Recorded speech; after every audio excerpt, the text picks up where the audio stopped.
Powers हुआ करती थी, उसके पास कौन कौन सी शक्ति थी, क्या वो अपने हिसाब से पूरा शासन चलाता था, क्या वो निरंकुश था, या उसके ऊपर कुछ ना कुछ यहाँ पे बाउंडेशन लगी हुई होती थी। ये सारी चीजें अपन डिस्कस करते हैं जब अपन डिस्कस करते हैं प्रशासनिक राजनीतिक जीवन के बारे में। ठीक है, दूसरा पॉइंट इसी में हम डिस्कस करते हैं एडमिनिस्ट्रेटिव सिस्टम की यूनिट्स क्या क्या होती है। मतलब लास्ट टाइम पे याद करो, हमने पहले सुना था सबसे छोटा परिवार होता है, परिवार से ऊपर ग्राम होता है, ग्राम से बनकर क्या बनते हैं, विश्व बनते हैं, और विश्व के समूहों को क्या बोल देते हैं हम, जन बोल देते हैं। ये हमने सुना था वैदिक एरा के लिए। अब लेटर वैदिक टाइम पीरियड आ गया है, हो सकता है इसमें कुछ चेंजेस आ गए हो सकता है कि अब जनों से मिलकर क्या बन गए हो, जनपद बन गए। अभी जनों से मिलकर, जनों के मिलकर क्या बनेंगे, जनपद बनेंगे। इसके बाद वाले टाइम पीरियड में जनपद ही और बड़ा रूप लेंगे, तब उसको काल को कहेंगे अपन महाजनपद एरा। क्लियर? अभी क्या हो रहा है, सबसे पहले हम सुनेंगे छोटी यूनिट्स तो वही होने वाली है। अब लेकिन इस टाइम पीरियड पर कुछ कबीले, कुछ जन आपस में मिलकर क्या बना लेने वाले हैं, जन पद बना लेने वाले। ठीक है, क्योंकि जैसे जैसे समय बीतेगा, पॉपुलेशन बढ़ती थी, विकास तेजी से होता जाएगा, तो अब इस टाइम पीरियड पर क्या होने वाला है, जो जन होने वाले किस चीज का रूप ले लेंगे, जनपद का रूप ले लेंगे। और क्या क्या चेंजेस आएंगे बताओ अब मुझे। और क्या क्या चेंजेस आने वाले। तो अब इस टाइम पीरियड की न्याय व्यवस्था के बारे में भी सुनने वाले हैं। न्याय व्यवस्था में याद करो, हमने 2 इंस्टीट्यूशन के नाम सुने थे इसी टाइम पीरियड के। 2-3 इंस्टीट्यूशन कौन कौन से सुने थे, सभा, समिति और विदत का नाम सुना था। क्या थी सभा, हाँ भाई क्या थी सभा, सभा में नोबल्स लोग बैठते थे, जो बड़े लोग हुआ करते थे, वृद्ध जन होते थे। और ये सभा का काम क्या था, इनके पास ये पावर थी कि ये राजा को क्या कर सकते थे, हटा सकते थे, और न्याय में, जस्टिस में क्या करने वाले हैं, साथ देने वाले। ये काम था किसका, सभा का। समिति का काम क्या होता था भाई, सारे मेंबर्स इंक्लूड होते थे, जो भी अडल्ट्स होते थे, और ये इलेक्ट करते थे अपने राजा को। ठीक है, ये काम होता था किसका, समिति का। तो अब सवाल ये उठता है कि इस टाइम पीरियड पे एडमिनिस्ट्रेशन में सभा समिति रहेगी कि नहीं रहेगी। ठीक है, सवाल ये आने वाला है, क्या लगता है तुमको, सभा समिति रहेगी कि नहीं इस टाइम पीरियड पर। हाँ, इधर से गर्ल्स, सभा समिति रहेगी कि नहीं, नहीं रहेगी। ठीक है, पीछे वालों, रहेगी कि नहीं सभा समिति। सभा समिति तो याद आ गया, सभा समिति विदत, ये 3 चीज सुनी हमने, याद करो वैदिक एरा जब हमने पढ़ा था तो हमने सभा समिति विदत का नाम सुना था। 3 इंस्टीट्यूशन होते थे, सभा का काम होता था न्याय देना, समिति का काम होता था राजा का चुनाव करना, ठीक है, और विदत का काम क्या होता था, जो भी धन लूटा गया है उसको डिस्ट्रीब्यूट करना, और प्रशासनिक कार्यों में राजा का सहयोग करना। ये 3 इंस्टीट्यूशन पढ़े थे, एडमिनिस्ट्रेशन सिस्टम ही पढ़े थे तब भी अपन, और उसमें पढ़ा था। तो अब इस टाइम पीरियड पर भी कुछ चेंजेस आने वाले हैं। अभी आप पढ़ोगे कि इस टाइम पीरियड पर सभा और समिति तो रहेगी। ठीक है, क्या रहने वाली है, सभा और समिति रहेगी। विदत लेकिन इस टाइम पीरियड पर खत्म हो जाने वाली है। और ये जो सभा और समिति भी होने वाली है, इसकी पावर्स में अब आने वाली है कमी। क्या जाने वाली इसकी पावर्स में, कमी आ जाएगी। सवाल ये उठता है क्यों आएगी पावर्स में कमी। ठीक है, तो अब इस टाइम पीरियड का जो राजा होने वाला है वो धीरे धीरे पावरफुल होता जाने वाला है।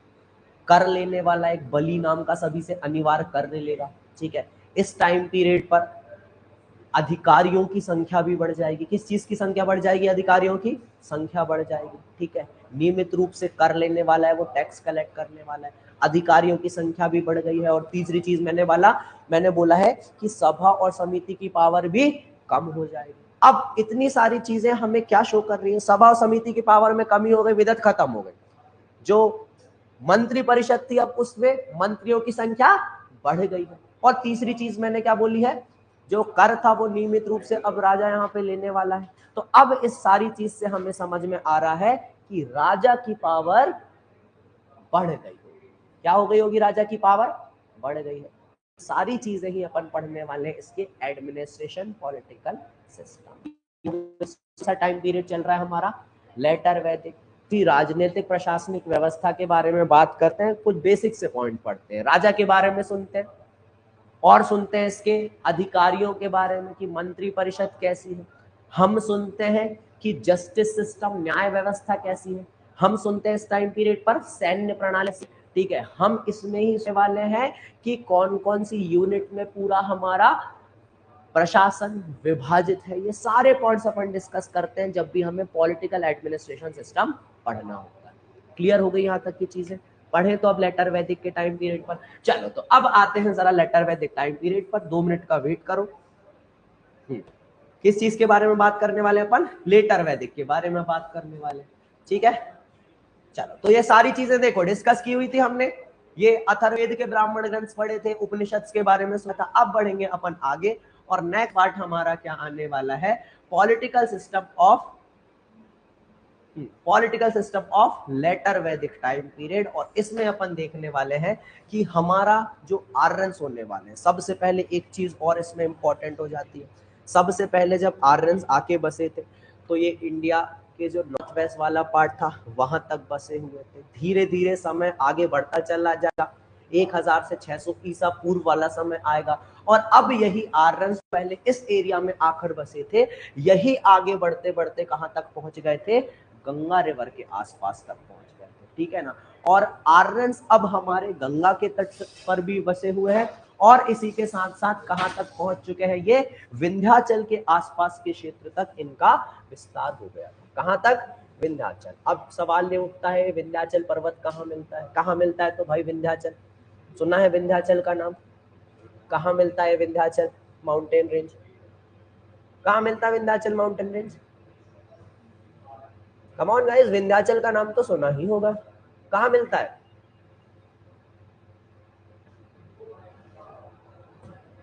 हाँ, चलो अब पहले यही पूछा जाए। विंध्याचल नाम सुना है, और कौन कौन से पर्वतों के नाम सुने पहले तो ये बताओ। हिमालय का नाम तो सुना, कहाँ मिलता है हिमालय भाई?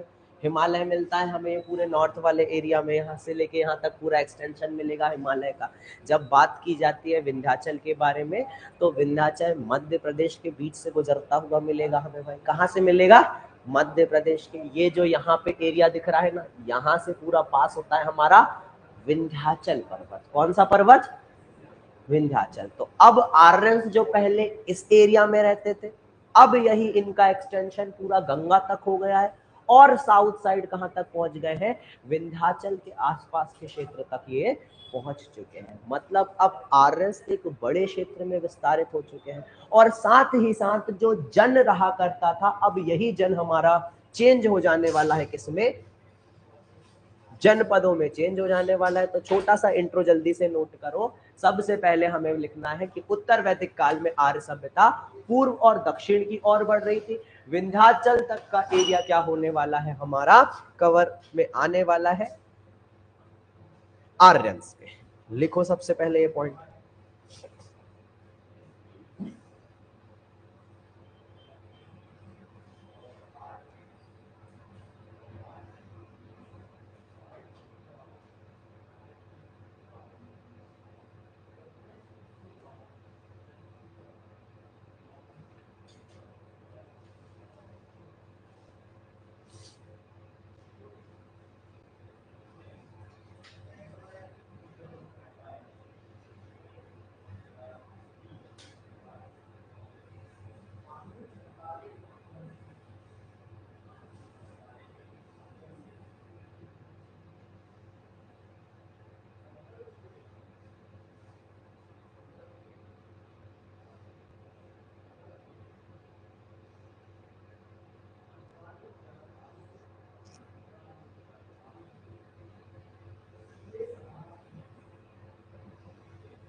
डन। चल तो अब सुनो जरा जल्दी से। सबसे पहले अपन क्या डिस्कस करने वाले इस टाइम पीरियड पर जो यूनिट्स होने वाली हमारे प्रशासन की उसके बारे में। और अब होने वाला है जनपदों का उदय। किसका उदय होने वाला है? जनपदों का। तो कुछ जन जब आपस में मिल जाएंगे, इससे एक बड़ा स्वरूप, एक बड़ी प्रशासनिक यूनिट हमारे सामने आने वाली है और इसे कहा जाने वाला है क्या? इसे कहा जाने वाला है हमारा जनपद। ठीक है, तो कुछ एक एग्जाम्पल आपके सामने लिखे हुए देखो जरा जल्दी से। इस टाइम पीरियड पर कुछ ऋग्वैदिक जो कबीले थे वो एक हो गए और इन्होंने जनपदों का रूप ले लिया। जैसे कि कुरु जनपद किस किस से बनी? तो एक क्लैन था, एक हमारा जन था जिसका नाम था भरत जन, और दूसरा था कौन सा? पुरुष जन। तो इन दोनों के जब ये दोनों जब मिले तब इनसे ही क्या बनने वाला है? एक नए जनपद का उदय हुआ जिसका नाम था कुरु जनपद। ऐसे ही हमारे पांचाल जनपद का उदय हुआ तुर्वश और कृवि नाम के जन के एक होने से। समझ में आई ये वाली चीज? यहां तक कोई डाउट? तो अब जन आपस में मिले और जन से आने लगा और इसे कहा जाने वाला है क्या?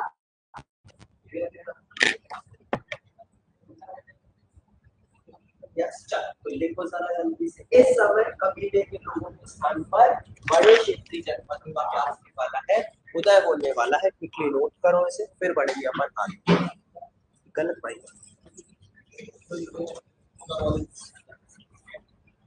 चलिए क्लियर? यहां तक कोई डाउट किसी को? चलो नोट करो जल्दी से। तो अब जन से बड़े हो गए हमारा स्वरूप जिसे कहा जाने वाला है जनपद। क्या कहा जाने वाला है? अब जनपद कहा जाने वाला है इसे।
डन?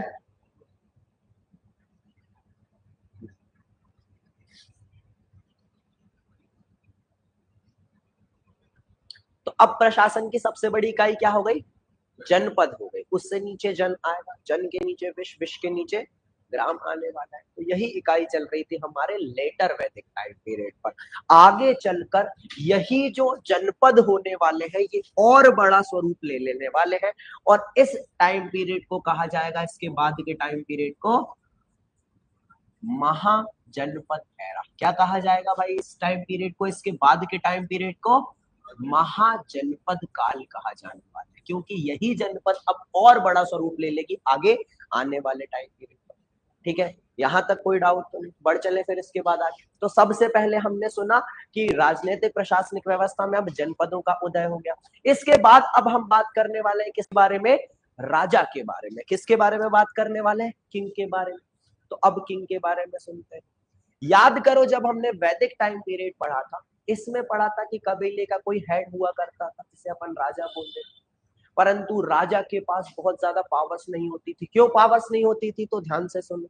ना तो उसके पास बहुत सारे अधिकारी, ना ही उसे नियमित रूप से राजस्व मिल रहा। ठीक है, क्या उसे कर मिल रहा था उस टाइम पीरियड पर? नियमित रूप से नहीं मिल रहा था। ना ही उसके पास बहुत बड़ी सेना है। अगर सेना होती स्थायी रूप से तो हम ये मान लेते कि भाई किंग क्या था? पावरफुल था। अब ना तो उसके पास स्थायी रूप से सेना थी, ना ही अधिकारी थे, ना ही उसके पास ऐसे कोई हमें उस टाइम पीरियड पर प्रमाण मिल रहे हैं कि किसी राजा के पास स्थायी सेना, कुछ भी नहीं था। और साथ ही साथ सभा और समिति नाम के दो इंस्टीट्यूशन भी मिल रहे थे जो कि किसको कंट्रोल कर रहे थे? राजा को कर रहे थे। राजा को मोनोक्रेटिक नहीं होने दे रहे थे, मतलब निरंकुश नहीं होने दे रहे। ऑटोक्रेटिक रूल चल रहा था क्या? नहीं चल रहा था। अब जैसे ही समय आगे बढ़ा, लेटर वैदिक टाइम पीरियड आया।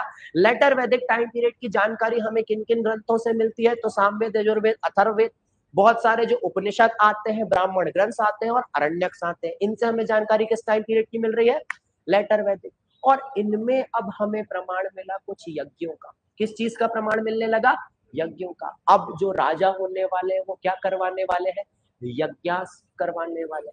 इसी टाइम पीरियड पर जो राजा रहे उन्होंने भारी भरकम उपाधियां रखने लगे, टाइटल्स रखने लगे। टाइटल्स रखे तो हमें ये समझ में आया कि अब राजा स्वयं को क्या बताना चाह रहा है? सुपीरियर बताना चाह रहा है, बाकी सबसे पावरफुल बताना चाह रहा है। तो अब डेफिनेटली इस टाइम पीरियड पर अगर कंपैरिजन करें हम वैदिक एरा से, तो लेटर वैदिक में राजा की पावर क्या हो जाने वाली है? बढ़ जाने वाली है। क्लियर है? समझ में आए? किस किस बेसिस पर बोल रहे हैं? तो टाइटल्स रखने लगा है। इस टाइम पीरियड पर वो बड़े बड़े यज्ञ करवाने वाला है। क्या करवाने वाला है भाई? यज्ञ करवाने वाला है। यज्ञों के नाम सुने किसी? एक आध दो। हाँ भाई, मैं आपका नाम भूल गया फिर से, क्या नाम है?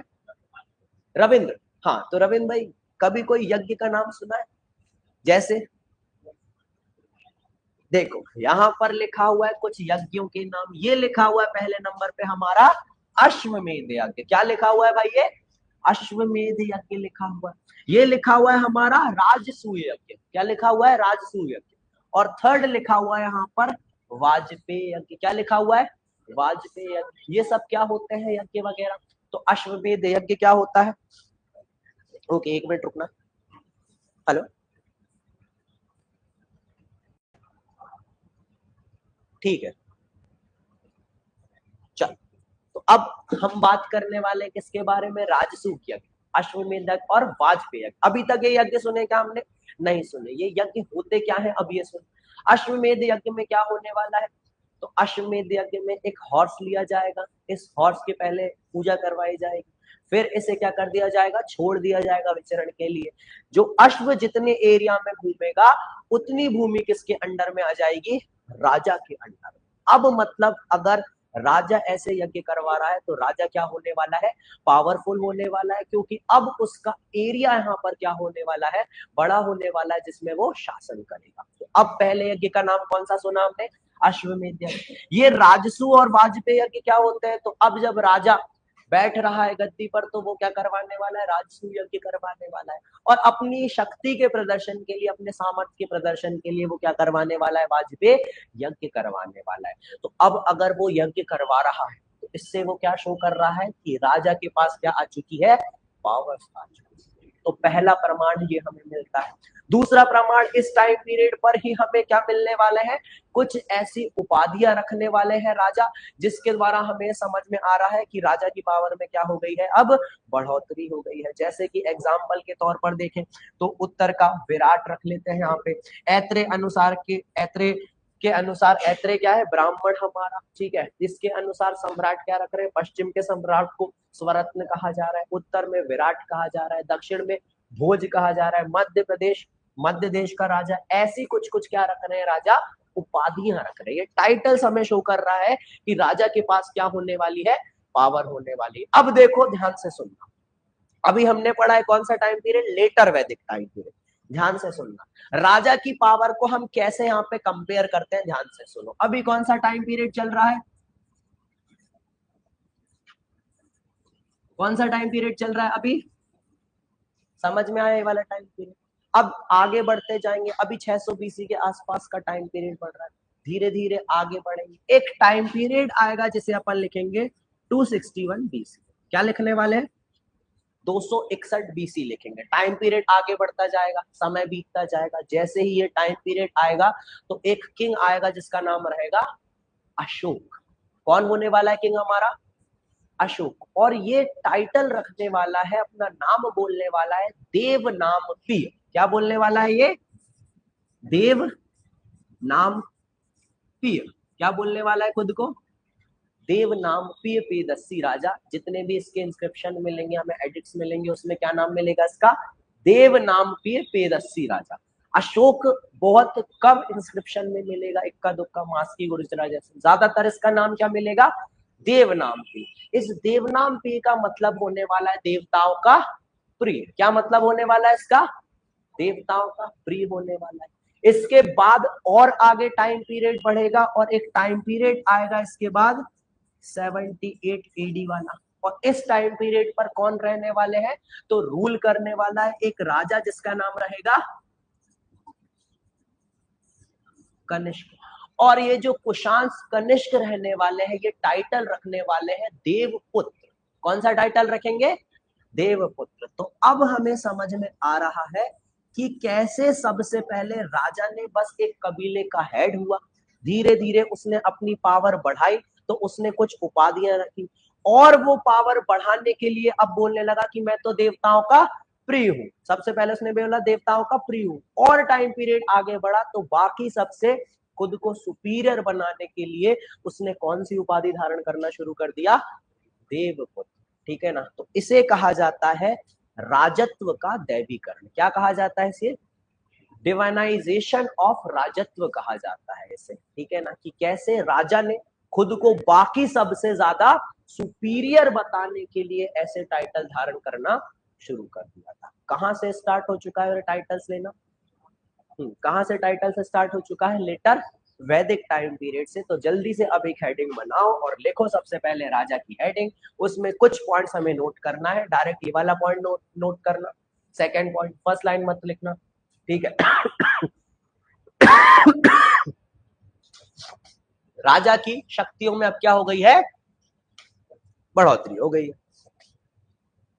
यहां तक कोई डाउट किसी को, ये लेटर वैदिक टाइम पीरियड चल रहा है हमारा, उत्तर वैदिक काल, फ्रॉम 1000 टू 600 बीसी वाला time period.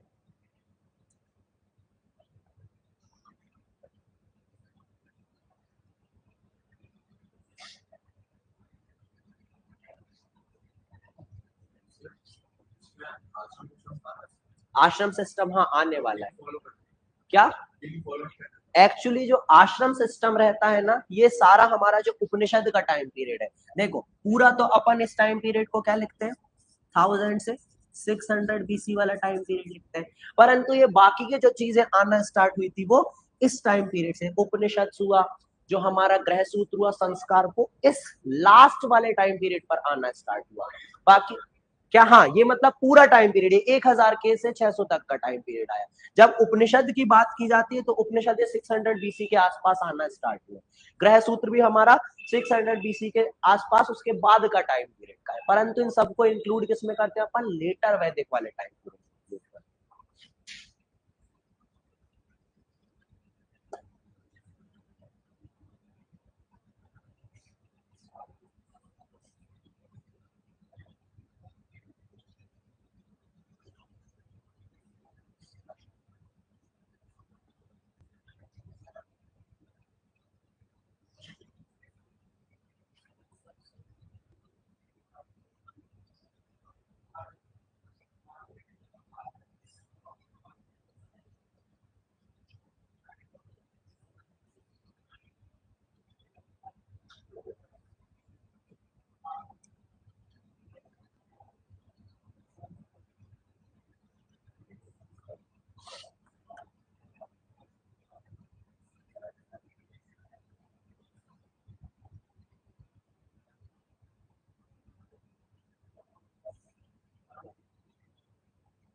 Done.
Done, clear है यहाँ तक की चीजें, कोई डाउट तो नहीं हमें यहाँ पर। चलो अब आगे बढ़ते हैं। सबसे पहले हमने सुना राजनीतिक प्रशासनिक उसमें कि जन से बनकर क्या हो गया, जनपद आ गए। दूसरा पॉइंट हमने सुना कि राजा की पावर में बढ़ोतरी हो गई। अब थर्ड पॉइंट हम सुनने वाले हैं क्या, कि इस टाइम पीरियड पर आने वाले कुछ अधिकारियों के नाम। किसके नाम आने वाले, अधिकारियों के नाम। तो अब देखो यहाँ पे लिखा हुआ है आप सभी के सामने, जो शतपथ ब्राह्मण है इसमें उल्लेख होने वाला है रत्निन का। किसका उल्लेख होने वाला है, रत्निन का। सबसे पहले तो ये वर्ड हम याद करेंगे कि लेटर वैदिक टाइम पीरियड पर प्रशासनिक अधिकारियों को क्या कहा जाता था, रत्निन कहा जाता था। क्या कहा जाता था, अरे बोलो भाई, क्या कहा जाता था, रत्निन कहा जाता था। ये वर्ड याद रखेंगे। और लगभग 12 ऐसे अधिकारी हमें देखने को मिलते हैं। जैसे सभी के नाम अपन नहीं लिखेंगे, केवल कुछ एक के नाम लिखने वाले। तो अधिकारी जैसे हो गया एक पुरोहित, कौन हो जाने वाला है ये, पुरोहित होने वाला है, जो कि मुख्य पुजारी रहेगा। ठीक है, अब यहां पर ही हमें एक चीज समझ में आने वाली है, राजा यज्ञ करवा रहा, आश्रम सिस्टम संस्कार, और देखो एक अधिकारी कौन लिखा हुआ है, पुरोहित लिखा हुआ है। इसका मतलब है इस टाइम पीरियड पर जो वर्ण सिस्टम होता था उसमें इनकी जो सुपीरियरिटी थी, इनका जो प्रभाव था वो सबसे ज्यादा बढ़ जाने वाला है। किसका प्रभाव सबसे ज्यादा बढ़ जाएगा, ब्राह्मण्स का। क्यों बढ़ रहा है ये समझ में आया, अधिकारी भी हो गया है पुरोहित हमारा, और इसी के साथ साथ सारे जो डिसीजंस लेना है वो सारे डिसीजन कौन लेगा, पुरोहित लेगा। अगर तुम्हें राजा की गद्दी पर बैठना है तो पहले यज्ञ करवाना पड़ेगा, कौन करवाएगा, पुरोहित करवाएगा। तुम्हें अपना राज्य का क्षेत्र बड़ा करना है, आसपास के एरिया को जीतना है, तो पहले अश्वमेध यज्ञ करवाओ, कौन करवाएगा, पुरोहित करवाएगा। मतलब ब्राह्मण्स की पावर तो इस टाइम पीरियड पर पूरी बढ़ने वाली है। क्षत्रिय के ऊपर कौन हो जाएंगे, ब्राह्मण। जो वैश्य वर्ण रहने वाला है, अब वो भी गृहस्थ जीवन में क्या करवाने वाला है, 3 ऋणों से मुक्त होने वाला है, 5 यज्ञ करवाने वाला है। तो अब वैश्यों को भी क्या करवाना है, यज्ञ करवाना है, अनुष्ठान करवाना है। जैसे जैसे अनुष्ठान बढ़ता जाएगा, पावर किसकी बढ़ती जाएगी, प्रभाव किसका बढ़ता जाएगा, ब्राह्मण्स का प्रभाव समाज में सबसे ज्यादा बढ़ते जाने वाला है। ठीक है, तो अब जल्दी से एक हेडिंग डालो और लिखो यहाँ पर नेक्स्ट पॉइंट क्या लिखने वाले हैं अपन, नेक्स्ट पॉइंट अपन लिखने वाले हैं प्रशासनिक सिस्टम। ठीक है, एडमिनिस्ट्रेशन सिस्टम। और इस टाइम पीरियड पर लिखना कि इस टाइम पीरियड में सरकारी अधिकारियों का विस्तार हुआ, जिन्हें रत्निन कहा जाता था। क्या कहा जाता था, जिन्हें रत्निन कहा जाता था। फिर लिखना एग्जाम्पल, और जो मैं बोलूंगा केवल वही लिखेंगे अपन। ठीक है, पहले हेडिंग बनाओ, क्या लिखोगे, चीफ एडमिनिस्ट्रेटिव ऑफिसर डैश लगा के, later Vedic administration, there was an expansion of government officers who were called ratnin. क्या कहा जाता था इन्हें, रत्निन कहा जाता था।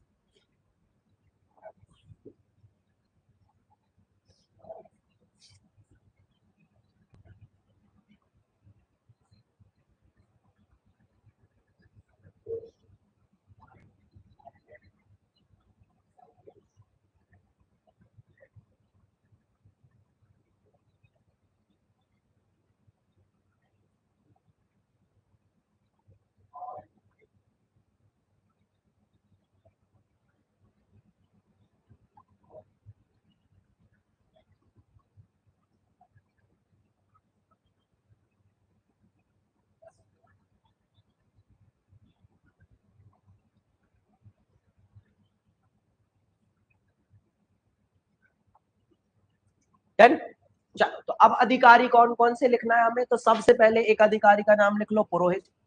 ठीक है, जिसका काम क्या होता था, चीफ प्रीस्ट होता था, जिसे राजगुरु भी कहा जाता था।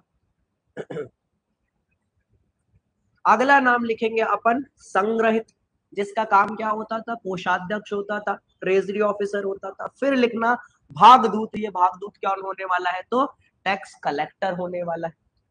क्लियर, बस इतने नाम अपन को लिखना है। 3 नाम, कौन कौन के नाम लिखेंगे, भागदूत, संग्रहित, और इसके अलावा क्या लिखेंगे अपन, नेक्स्ट पुरोहित। 3 बस अधिकारियों के नाम लिखो, दैट्स इट। 12 के नाम हमें नहीं लिखना है।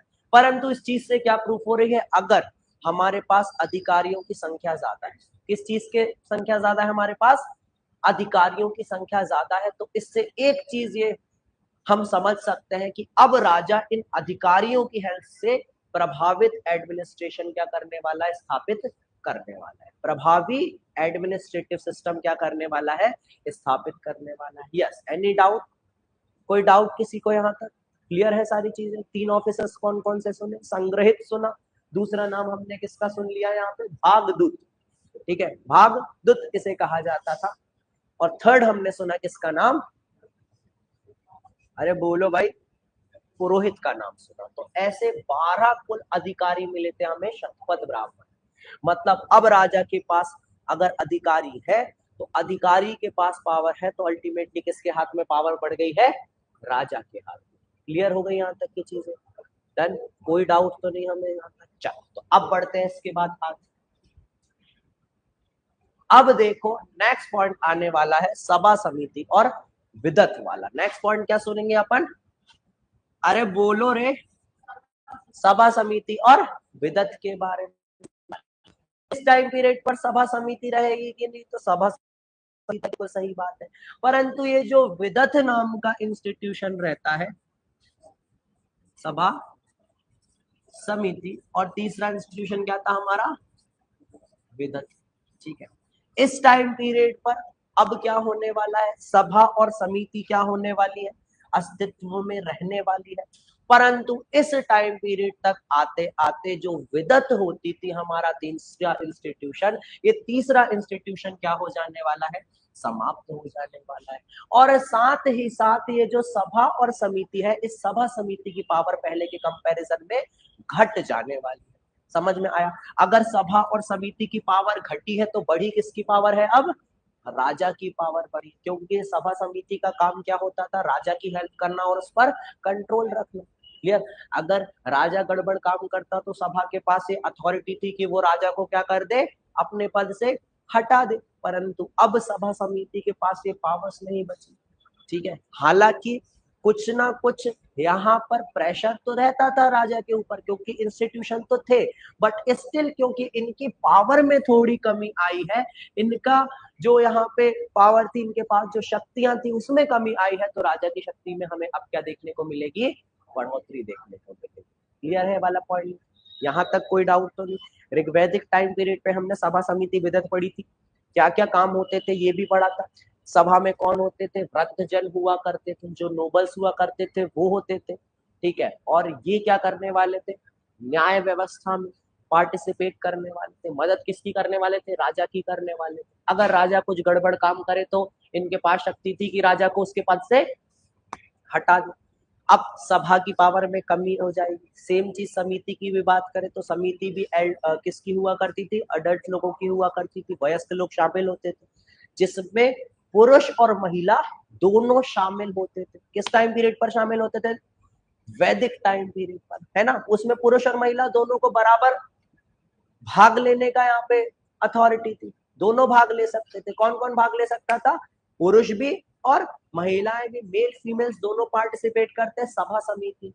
अभी इस टाइम पीरियड पर आते आते जो महिलाएं होने वाली है उनकी स्थिति थोड़ी सी गिरती हुई मिलने वाली, क्योंकि अब इनमें पार्टिसिपेट करने से महिलाओं को मना कर दिया जाता है। ठीक है, जब अपन सामाजिक व्यवस्था सुनेंगे तो महिलाओं की स्थिति जानेंगे और सुनेंगे कि अब सभा समिति में पार्टिसिपेट किसे नहीं करने दिया जाएगा, महिलाओं।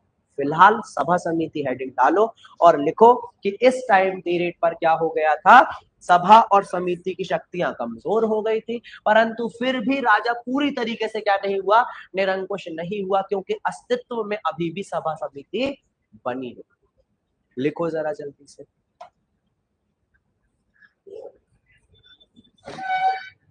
सॉरी, ये सभा समिति ये उसी के अंदर एडमिनिस्ट्रेशन के अंदर ही चलता है। क्या, सभा समिति विदत भी लिखो। हाँ, और उसमें लिखो कि विदत क्या हो गई थी, विलुप्त हो गई थी। ये सब प्रशासन के अंदर ही चल रहा है, हमारा पॉलिटिकल एडमिनिस्ट्रेशन सिस्टम के अंदर ही चल रहा है, राजनीतिक प्रशासनिक जीवन के अंतर्गत ही चल रही है।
डन।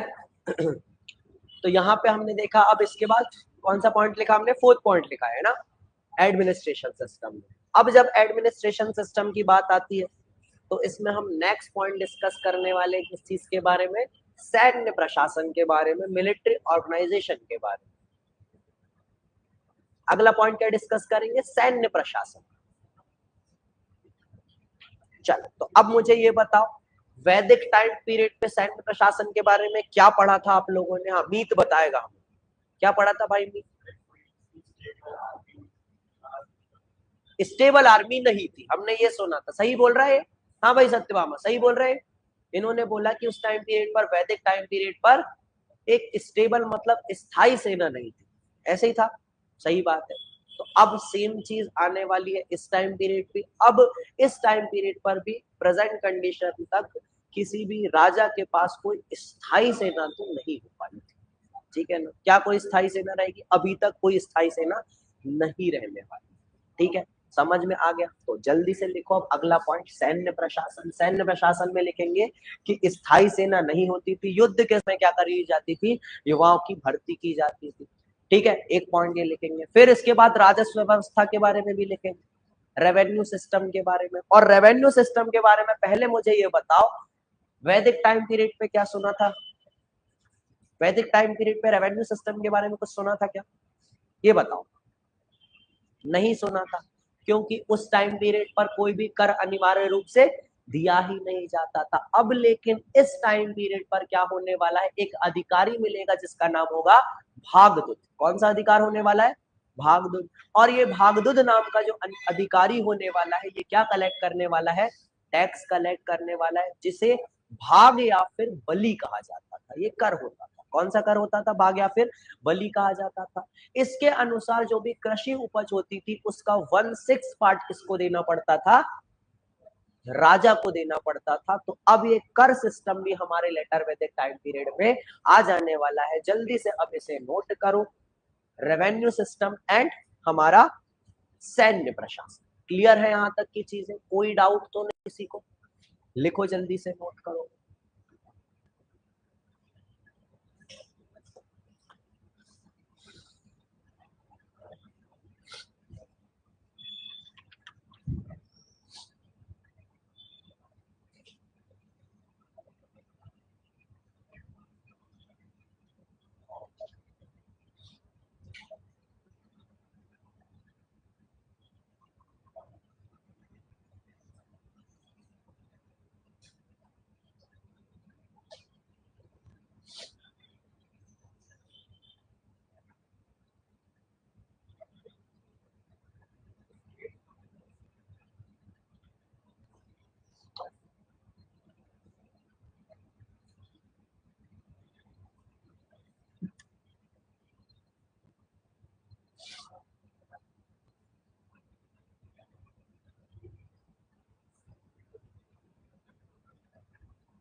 डन।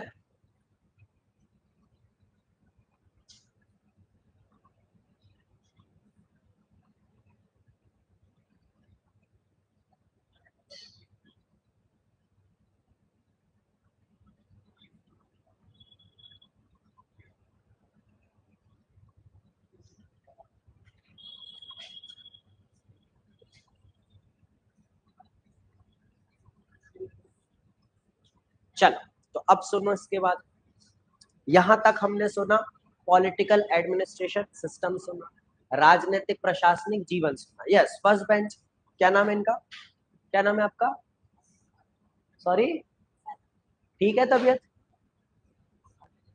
क्या हुआ, सर कर, ठीक है, रेस्ट करना हो तो पीछे बैठ जाओ, आराम से सर झुका के सो जाओ, कोई इशू नहीं, जा सकते हो आप पीछे बैठ जाओ इत्मीनान से, है ना। अगर ठीक लगे तो बैठो, नहीं तो कोई दिक्कत नहीं है, आराम करो। चलो, तो अब सुनो बाकी के लोग। तो हमें अब चीज सुनना है किस बारे में, सबसे पहले हमने प्रशासनिक राजनीतिक जीवन सुना। इस राजनीतिक जीवन में सबसे पहला पॉइंट क्या डिस्कस किया हमने, राजा के बारे में। सबसे पहले किसके बारे में सुना, राजा के बारे में, कि राजा की पावर्स पहले के कंपैरिजन में बढ़ चुकी थी। दूसरा पॉइंट हमने सुना कौन सा, प्रशासनिक अधिकारियों के बारे में सुना। प्रशासनिक अधिकारियों के बारे में रत्निन सुने हमने, जिसका उल्लेख शतपथ ब्राह्मण में मिलता है, ठीक है। थर्ड पॉइंट हमने सुना एडमिनिस्ट्रेटिव यूनिट्स, और इसमें सुना जन से मिलकर क्या बन चुके हैं, जनपद बन चुके हैं। फोर्थ पॉइंट हमने इसमें सुना, क्या सुना, सभा समिति वाला पॉइंट सुना, कि सभा समिति में क्या हो जाने वाली है, अब पावर्स में सभा समिति की कम होगी और राजा की पावर्स क्या हो जाएगी, पहले के कंपैरिजन में बढ़ जाएगी, विदत तो खत्म ही हो जाएगी। फिफ्थ पॉइंट सुना हमने सेना के बारे में, किसके बारे में सुना, सेना के बारे में। सेना अभी भी कैसी थी, अस्थायी रूप से ही चल रही थी, स्थायी सेना बनी थी क्या, नहीं बनी थी। सिक्स पॉइंट इसके बाद सुना हमने टैक्स कलेक्शन वाला। तो अब पहली बार हमारे इतिहास में क्या आया, टैक्स आया। 1/6 पार्ट यहाँ पे क्या किया जाता था, टैक्स कलेक्ट किया जाता था लोगों से।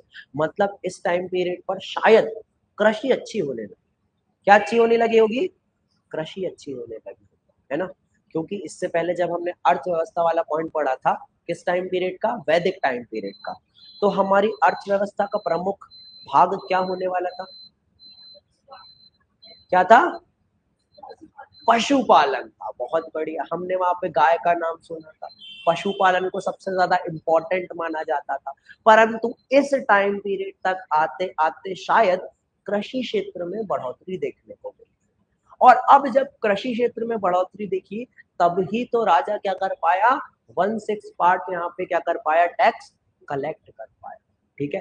तो अपन आर्थिक सिस्टम के बारे में भी पढ़ेंगे, परंतु उसके पहले अब अपन एक हेडिंग डालने वाले हैं और लिखने वाले हैं सोशल सिस्टम ऑफ लेटर वैदिक टाइम पीरियड, अर्थात उत्तर वैदिक काल का सामाजिक जीवन अब अपन सबसे पहले पढ़ेंगे। चलो, तो हेडिंग डालो क्या, उत्तर वैदिक काल का सामाजिक जीवन।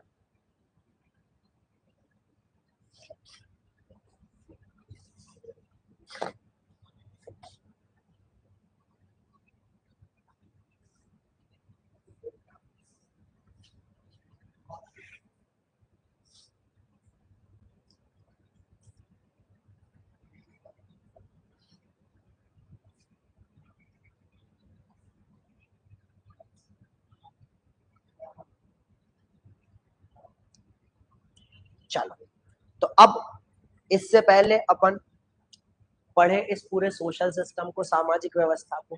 पहले आप लोग मुझे ये बताने वाले हो कि सामाजिक व्यवस्था जब अपन पढ़ेंगे तो कौन कौन से पॉइंट्स डिस्कस करेंगे, ठीक है।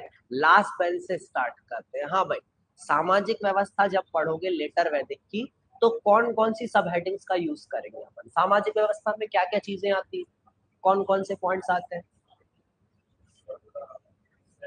क्या, सॉरी, रहने की व्यवस्था, ठीक है। और कुछ अच्छा पॉइंट बताओ। सामाजिक व्यवस्था के बारे में ऋग्वैदिक वाली क्लास अटेंड करी थी अपन, नहीं करी थी, पीछे कॉपी पलटा के देखो, सामाजिक व्यवस्था लिखी की नहीं अपन ने, ऋग्वैदिक टाइम पीरियड की अटेंड की थी। हाँ रविंद्र, कुछ एक नॉलेज थोड़ा बहुत, जब भी समाज के बारे में सुनोगे तो भाई कौन कौन से पॉइंट डिस्कस करोगे, समाज के बारे में जब सुनते हैं अपन तो कौन से पॉइंट्स डिस्कस करने होते हैं, क्या लगता है, कुछ थोड़ा बहुत नॉलेज, कोई नॉलेज। हाँ, अब बताएगा मीत, हमें मीत भाई बताए, जब सामाजिक व्यवस्था पढ़ोगे तो कौन कौन से पॉइंट डिस्कस करोगे, सबसे पहला पॉइंट बता, क्या पढ़ेंगे, ठीक है। तो इन्होंने बोला कि सोसाइटी पैट्रियार्कल थी कि मैट्रियार्कल थी, मतलब पितृ सत्तात्मक समाज था कि मात्र सत्तात्मक समाज था, ये पॉइंट डिस्कस करना पड़ेगा, सही बात। हाँ समाज, अगला पॉइंट क्या डिस्कस करोगे सामाजिक व्यवस्था में?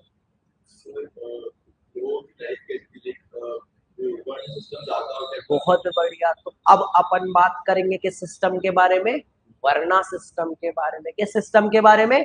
वर्णा सिस्टम। वर्णा सिस्टम से हम क्या समझते हैं? 4 वर्णों के बारे में सुनने वाले। कौन कौन से वर्णों के बारे में? ब्राह्मण, क्षत्रिय, वैश्य और शूद्र, इन वर्णों के बारे में जानना पड़ेगा। हाँ, फिर नेक्स्ट पॉइंट बताएगी सत्यभामा, और क्या डिस्कस करोगे भाई सामाजिक व्यवस्था में? महिलाओं की स्थिति। अब पैट्रियार्कल थी कि मैट्रियार्कल, ये बात तो ठीक है, परंतु अगर पैट्रियार्कल थी तो महिलाओं की स्थिति कैसी थी? ऐसा तो नहीं अब महिलाओं को पूरी तरीके से घर में बंद कर दिया गया, शिक्षा की उसके पास अधिकार नहीं रहे, उसके पास सारे अधिकार हमने छीन लिए, ऐसा कुछ हुआ होगा कि? तो हमें कौन सी चीज पढ़ना पड़ेगा? महिलाओं की स्थिति। महिलाओं की स्थिति पढ़ पाओगे जब तो समाज को जान पाओगे। बहुत बढ़िया। हाँ, उनके साइड वाले बताएं भाई, और कौन से पॉइंट डिस्कस करोगे सामाजिक व्यवस्था में?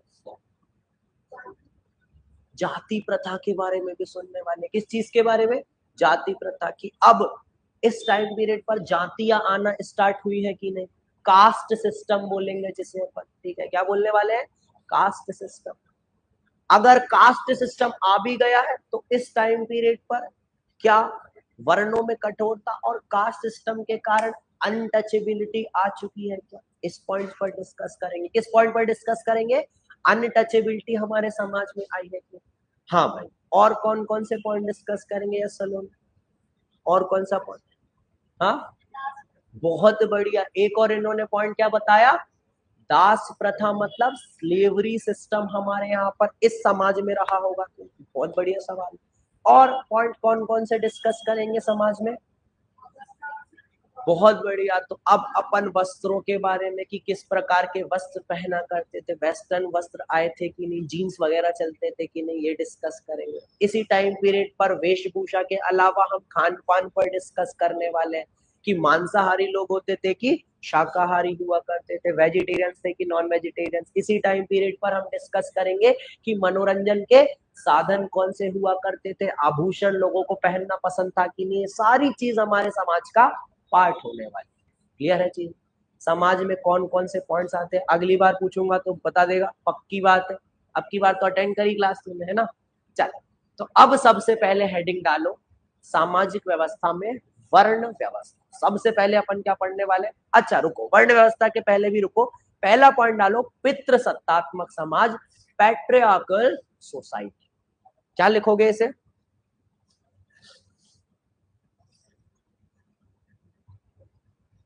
सबसे पहले अपन क्या लिखने वाले हैं? पैट्रियार्कल सोसाइटी अर्थात पितृ सत्तात्मक समाज। ठीक है। हाँ तो भाई रविंद्र जी बताएं, पितृ सत्तात्मक समाज से क्या समझते हैं? क्या? हाँ हाँ सही बोल रहे हो। क्या बोल? पिता से संबंधित। अच्छा, पितृ सत्तात्मक समाज का मतलब होने वाला है कि किसी समाज में ज्यादा डोमिनेंसी किसकी है, फीमेल की है या फिर मेल की है। मतलब अगर हमारे घर का मुखिया पिता है तो समाज कैसा हो गया? पितृ सत्ता। अगर सारे डिसीजन सारे अधिकार कौन ले रहा है? पिता ले रहा है, तो सोसाइटी हमारी कैसी हो गई? पितृ सत्तात्मक समाज। अगर हमारे समाज में जो देवता है धार्मिक रूप से वो ज्यादातर मेल है, मेलों की डोमिनेंसी दिखाई गई है, तो समाज हमारा कैसा हो जाएगा? पितृ सत्तात्मक समाज। और ये जो हमारा लेटर वैदिक होगा, इस टाइम पीरियड पर भी समाज कैसा होने वाला है? पितृ सत्तात्मक। क्योंकि राजा के पद पर ज्यादातर कौन बैठा हुआ दिखेगा हमें? मेल पर्सन बैठा हुआ दिखने वाला। ठीक है। जितने भी अधिकारी रहेंगे ज्यादातर कौन रहने वाले हैं? मेल रहने वाले हैं। इस टाइम पीरियड पर घर का मुखिया कौन रहेगा? पिता होने वाला है। तो 100% समाज कैसा हो गया हमारा? पितृ सत्तात्मक समाज हो गया। क्लियर है? आज का समाज कैसा है? पैट्रियार्कल सोसाइटी ही कहा जाएगा, बार बार यही चीज बताता हूँ आपको। चलो, तो सबसे पहले लिखो अब क्या? सबसे पहले अपन लिखने वाले यहाँ पर उत्तर वैदिक आर्यों का समाज कैसा था? पितृ सत्तात्मक समाज था। परिवार के सभी महत्वपूर्ण निर्णय किसके द्वारा लिए जाते थे? पिता के द्वारा। तो जल्दी से हेडिंग बनाओ और लिखो ये वाला पॉइंट, फिर बढ़ेंगे अपन आगे। ठीक है, इस टाइम पीरियड में वैदिक और लेटर वैदिक में बहुत सारे चेंजेस आए। ठीक है ना, बहुत सारे चेंजेस आए। पहला पॉइंट अपन आर्थिक व्यवस्था में सुनेंगे कि लोग स्थायी रूप से रहने लगे, तब तो कृषि कर पाएंगे, है ना। चलो लिखो पहले ये वाला पॉइंट। क्या सुना सबसे पहले, उत्तर वैदिक आर्यों का समाज कैसा था, पैट्रियार्कल था।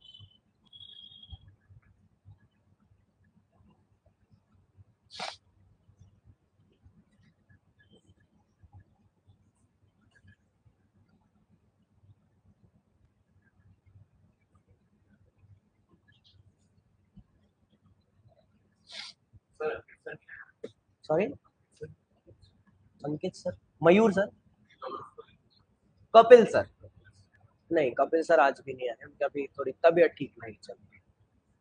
ठीक है,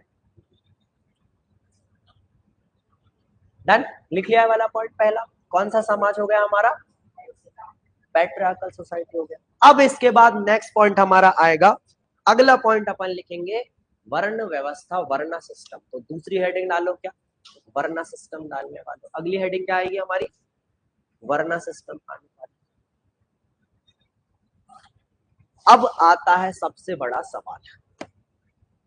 ठीक है, चलो तो अब मुझे ये बता दो वर्ण सिस्टम रहा होगा कि नहीं। सबसे पहले तो वैदिक एरा में वर्ण सिस्टम के लिए क्या पढ़ा था ये बताओ मुझे।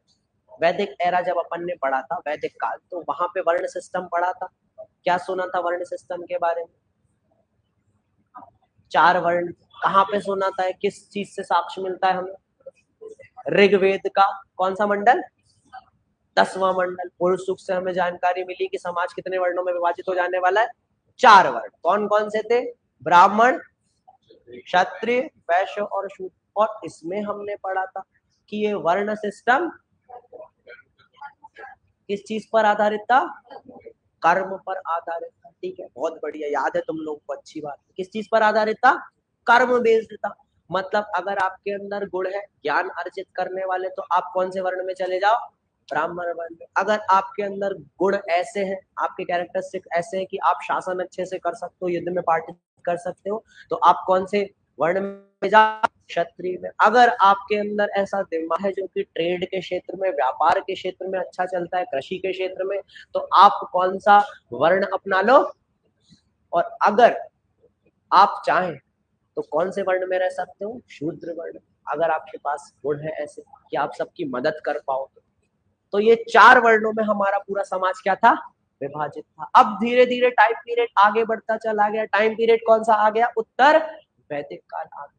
अब वर्ण सिस्टम क्या चेंजेस होने वाले हैं, सवाल। तो क्या 4 वर्ण रहेंगे अब हमारे समाज उत्तर वैदिक काल में आते आते, यस और नो, रहेंगे कि नहीं रहेंगे, 4 वर्ण तो रहेंगे। परंतु इस वर्ण सिस्टम में थोड़ा सा क्या आ जाने वाला है, अब चेंज आने वाला।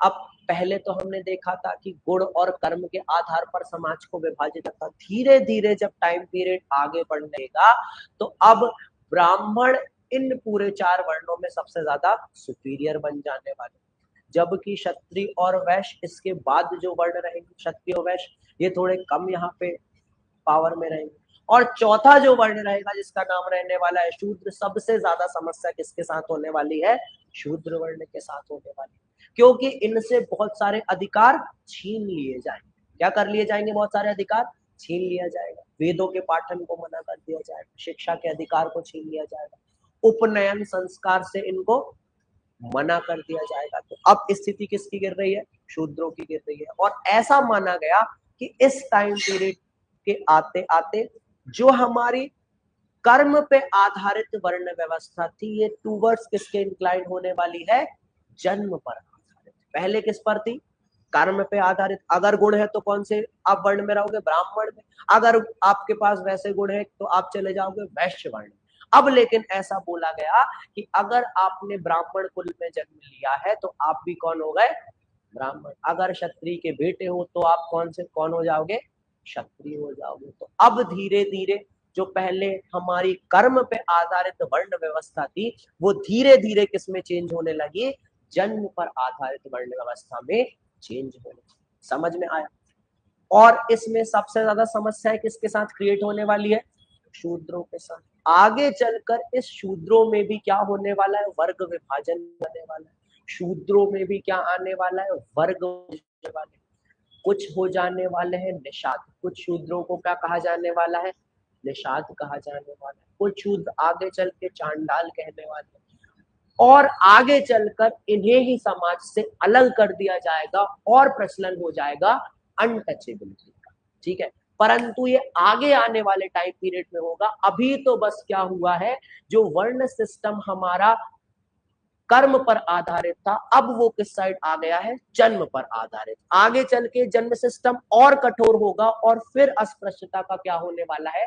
प्रचलन। तो आगे जब हम इसके बाद महाजनपद पढ़ेंगे और पढ़ेंगे उसके आगे modern time period, modern time period पर अपन सुनने वाले हैं इन सारे छुआछूत और अस्पृश्यता अनटचेबिलिटी से संबंधित चीजों। समझ में आया? अभी क्या हुआ, जो गुण और कर्म पर आधारित था हमारा वर्ण व्यवस्था वो जन्म पर चेंज हो गई। क्लियर है यहाँ तक की चीजें?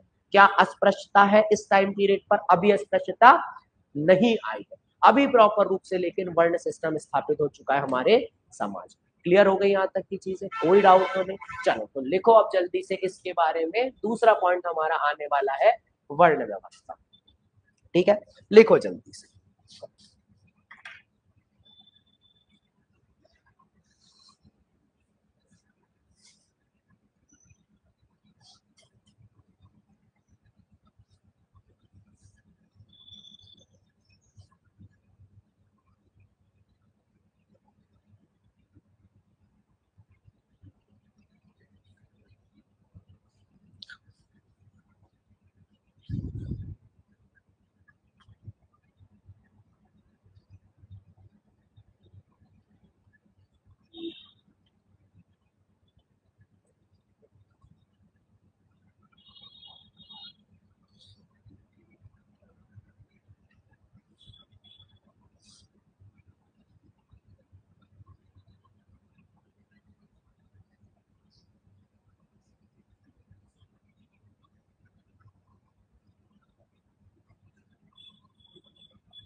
हाँ भाई रविंद्र, क्लियर है चीजें? कोई डाउट तो नहीं? देखो बीच से आए हैं परंतु जो आज पढ़ रहे हैं तो समझ में आ रहा है अपन को। ठीक है, पुरानी चीज इसलिए याद करवा रहा हूँ कि आप कनेक्ट कर पाओ चीजों, है ना? चलो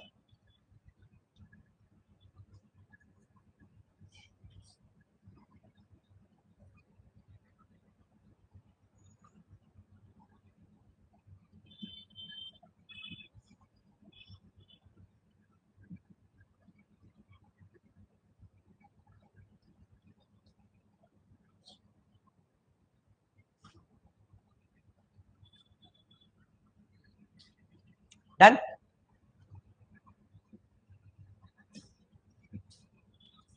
डन, क्लियर? चलो तो अब बढ़ते हैं इसके बाद आगे। तो हमने सुन लिया वर्ण व्यवस्था के बारे में। अच्छा, अभी अस्पृश्यता आई है क्या भैया? अभी अनटचेबिलिटी है क्या?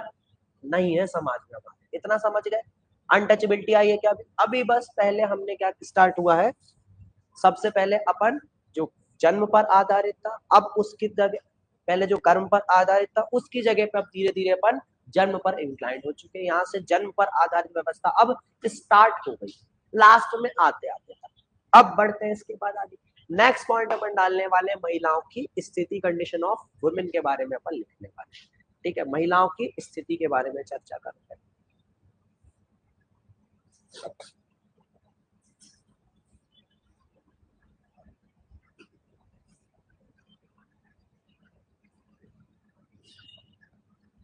चलो, तो अब आप लोग मुझे बताने वाले कैसी रही होगी महिलाओं की स्थिति। हाँ, कैसी रही होगी महिलाओं की स्थिति, क्या लगता है? लास्ट बेंच से स्टार्ट करेंगे। हाँ भाई, कैसी रही होगी महिलाओं की स्थिति? ठीक रही होगी। कैसे, किस आधार पे कह रहे हो नहीं रही होगी? किस आधार पे कह रहे हो नहीं रही होगी? क्या? पहले से ज्यादा आजादी नहीं हो? कैसे प्रमाणित कर रहे हो इस बात को? कुछ तो रेफरेंस लेना पड़ेगा अपन को। यज्ञ वगैरह में पार्टिसिपेट करने को मना कर दिया जाएगा, सही बात। अब पुरोहित करने वाले, पहले जो यज्ञ अनुष्ठान वाले काम महिलाओं की हेल्प से किए जाते थे, अब पुरोहित आने वाले। और किस आधार पर कहें? तो अब आने वाला एक वेद जिसका नाम रहेगा अथर्ववेद। कौन सा वेद रहेगा? अथर्ववेद। इसमें अथर्ववेद में महिलाओं के जन्म को अच्छा नहीं माना गया है, अथर्ववेद के अंदर। अब आएगा मैत्रेयणी संहिता, एक संहिता आएगी मैत्रेयणी संहिता, जिसमें महिलाओं की तुलना जुए से की जाएगी। ठीक है, तो अब एक और चीज हमें क्या प्रूव कर रही है कि महिलाओं की स्थिति सही नहीं थी। अब सभा में पार्टिसिपेट करने को किसे मना कर दिया जाएगा? महिलाओं को। आप सभा में भाग नहीं ले सकती, तो किसकी स्थिति गिर जाएगी? महिलाओं की स्थिति गिर जाने वाली। अब हमें पता चलेगा जो उपनयन संस्कार पहले महिला भी परफॉर्म कर सकती थी, अब उपनयन संस्कार का अधिकार किससे छीन लिया जाएगा? तो सारी चीज हमें क्या प्रूव कर रही है? महिलाओं की स्थिति पहले के कंपैरिजन में गिर गई है। परंतु कुछ प्रूफ हमें ऐसे भी मिल रहे हैं कि नहीं, अभी भी महिलाओं के पास स्थिति सही। किस आधार पर? तो हमने सुना था गार्गी और याज्ञवल्लभ का नाम। किसका नाम सुना था? गार्गी और याज्ञवल्लभ। तो गार्गी कौन थी? एक महिला थी जो शास्त्रार्थ कर रही थी किसके साथ? याज्ञवल्लभ के साथ। प्रश्न संवाद हो रहा था। तो अभी भी कुछ विदुषियां तो ऐसी मिलेंगी, कुछ पढ़ी लिखी विमेन्स तो ऐसी मिल रही है। मतलब अभी भी कुछ महिलाओं को किस चीज का अधिकार था? हाँ, कौन सा उपनिषद मिल गया? मिल गया बृहदारण्यक उपनिषद। कौन सा उपनिषद मिल गया? है ना, यही ढूंढ रहे ना तुम लोग, पन्ना पलटा के। ठीक है, चलो, तो अपन ने इसका नाम सुना था। अब मतलब महिलाओं की स्थिति वैदिक के कंपैरिजन में तो गिरी थी, परंतु फिर भी महिलाओं की स्थिति ठीक ठाक रहने वाली है, क्योंकि कुछ महिलाओं को शिक्षा का अधिकार रहेगा। कुछ विदुषियों के यहाँ पे हमें क्या मिल रहे हैं? प्रमाण मिल रहे हैं। और ऐसा भी हमें मिल रहा है कि इस टाइम पीरियड पर ज्यादा सती प्रथा का प्रचलन नहीं होने वाला है। ठीक है, बाल विवाह का प्रचलन नहीं रहने वाला है ज्यादा। तो इससे भी प्रूफ हो रहा है कि महिलाओं की स्थिति तो ठीक ठाक रही होगी, परंतु किसके कंपैरिजन में घट गई होगी? वैदिक एरा के कंपैरिजन में तो घट गई थी। तो अब लिखना है अपन को महिलाओं के बारे में, तो चलो जल्दी से लिख लेते हैं इनके बारे में। क्या क्या लिखना है? कि महिलाओं की स्थिति तुलनात्मक रूप से घट गई थी। जुए और शराब से तुलना की गई थी किस चीज की? हाँ, और धीरे धीरे बाल विवाह की प्रथा थोड़ी थोड़ी बढ़ने लगी थी, ऐसा नहीं कि बहुत ज्यादा, परंतु स्टार्टिंग यहाँ से हुई थी। और इसके अलावा हम पॉइंट सुनेंगे कौन सा? उपनयन संस्कार किससे छीन लिया गया था? महिलाओं से। और छीन लिया गया था सभा समिति में यहाँ पे पार्टिसिपेट करने से। बट स्टिल यहाँ पे कुछ महिलाओं को शिक्षा मिलती थी, जिनमें से उल्लेख मिलने वाला है हमें किसका? गार्गी और मैत्रेयणी का। तो जल्दी से लिखो महिलाओं की स्थिति के बारे में। वैदिक के कंपैरिजन में तो गिर गई थी, परंतु फिर भी अभी तक तो क्या होने वाली है? ठीक ठाक स्थिति रहने वाली। आगे चलकर यही स्थिति और ज्यादा क्या होने वाली है? आने वाली है। आगे चलकर सती सिस्टम प्रॉपर रूप से स्टार्ट हो जाएगा, बाल विवाह का प्रचलन स्टार्ट हो जाएगा, विधवा पुनर्विवाह को अपन पूरी तरीके से कैंसिल कर देने वाले, महिलाओं के सारे अधिकार छीन लिए जाएंगे, संपत्ति का अधिकार भी नहीं दिया जाएगा मनुस्मृति। ठीक है, चल तो फिलहाल लिखो इसे, लिखो आप लोग।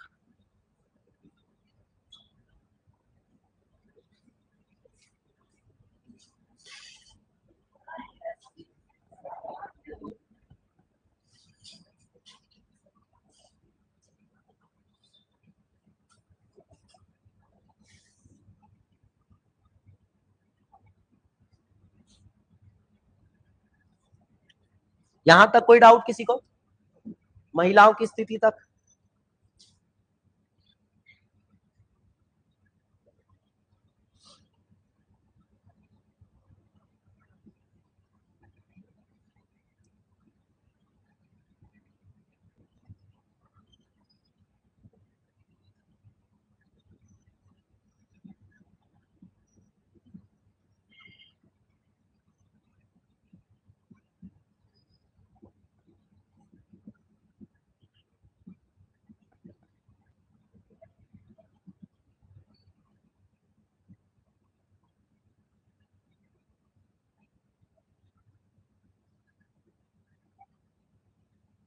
डन।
चलो डन, इतनी चीजें लिख ली है। अब सुनो जरा ध्यान से, कुछ और पॉइंट्स अपन डिस्कस करने वाले हैं, ठीक है। अब जो लेकिन अपन पॉइंट सुनने वाले हैं वो लिखेंगे नहीं, बाद में लिखना है इसे, फिलहाल अपन सुनते हैं। इसके बाद अगला पॉइंट अपन क्या डिस्कस करने वाले हैं कि इस टाइम पीरियड का जो समाज रहेगा हमारा कैसा होने वाला है, इगैलिटेरियन सोसाइटी रहेगी, समतावादी। मतलब इस टाइम पीरियड पर अनटचेबिलिटी हमारे समाज में प्रचलन में नहीं। कौन सी चीज प्रचलन में नहीं है? अनटचेबिलिटी। अच्छा, प्रेजेंट कंडीशन में प्रचलन में है क्या? अस्पृश्यता है क्या प्रचलन में अभी प्रेजेंट कंडीशन? तो हमारा संविधान आर्टिकल नंबर 70 अनटचेबिलिटी को क्या करता है? पूरी तरीके से अबॉलिश करता है, मतलब अस्पृश्यता का प्रचलन पूरी तरीके से समाप्त करता है। संविधान में ये उल्लेखित है, मौलिक अधिकार है हमारा। इसके बाद बात करते हैं दास व्यवस्था की। तो उस टाइम पीरियड पे दास व्यवस्था थी, इस टाइम पीरियड पर भी क्या होने वाली है? दास व्यवस्था। और अभी दासों को कहां लगाया गया है? डोमेस्टिक वर्क के लिए, मतलब घरेलू वर्क के लिए लगाया गया है। क्या अभी इस टाइम पीरियड पर उन्हें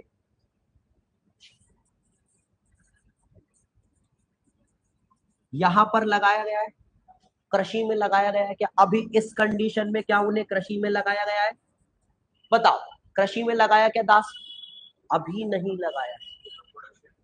क्या ये लिखा हुआ है उत्पादन के काम के लिए नहीं, मतलब कृषि उत्पादन के लिए नहीं लगाया गया, ठीक है। कृषि उत्पादन के लिए अभी तक हमें उसको यूज नहीं किया।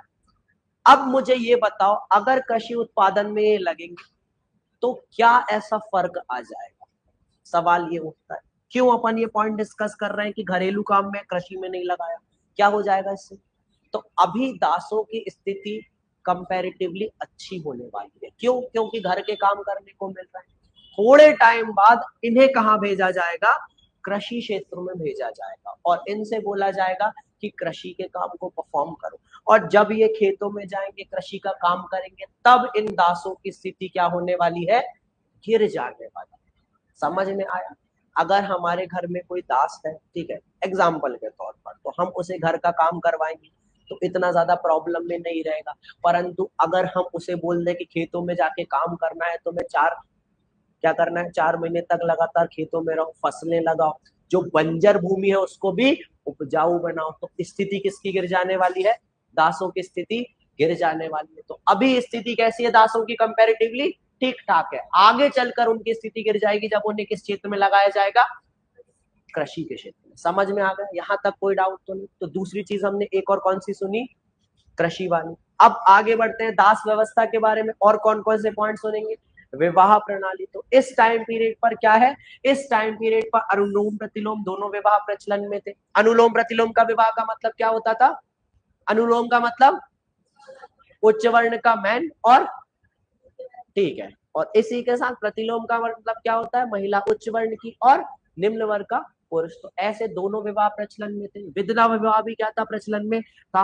और यहाँ पर अंतर जाति विवाह भी क्या देखे जाते थे। अब अगर अंतर जाति विवाह चल रहे होंगे, एक से दूसरे वर्ण में विवाह हो रहा होगा, तो अस्पृश्यता रहेगी क्या?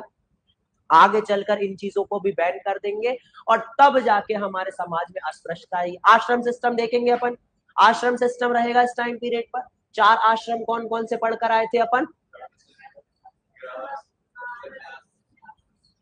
सबसे पहला सुना था हमने ब्रह्मचर्य, दूसरा सुना था गृहस्थ, तीसरा सुना था वानप्रस्थ और चौथा सुना था कौन सा? संन्यासाश्रम। 2 मिनट सरकार।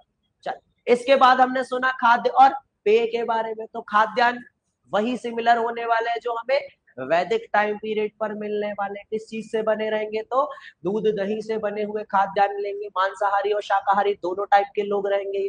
इस टाइम पीरियड पर जो वस्त्र रहेंगे वो भी लगभग सिमिलर रहने वाले हैं जो वैदिक टाइम पीरियड पर। इसमें भी कोई भी चेंज नहीं आएगा। ये देखो 4 प्रकार के वस्त्र यहाँ पर भी लिखे हुए, वास, अधिवास, कुशनिया और नीवीय। 4 प्रकार के वस्त्र किस टाइम पीरियड पर पढ़े थे हमने? वैदिक एरा में। वैदिक एरा के समान ही इस टाइम पीरियड पर ऑर्नामेंट्स भी रहने वाले हैं। वही देखो यहाँ पर लिखा हुआ है, कर्ण शोभन, निष्का, ग्रीव, करीर, अंगूठी, भुजबल, और लास्ट लिखा हुआ है मनोरंजन के साधन। ये भी बिल्कुल क्या होने वाले हैं? सिमिलर होने वाले हैं वैदिक टाइम पीरियड से। ठीक है, तो इनमें कोई भी परिवर्तन नहीं आएगा। अब कल की क्लास से क्या पढ़ेंगे अपन? रिलीजियस सिस्टम पढ़ेंगे लेटर वैदिक के टाइम पीरियड का। आज की क्लास को फिलहाल करते हैं यहीं पर समाप्त। जय हिंद, जय भारत, धन्यवाद। चलो।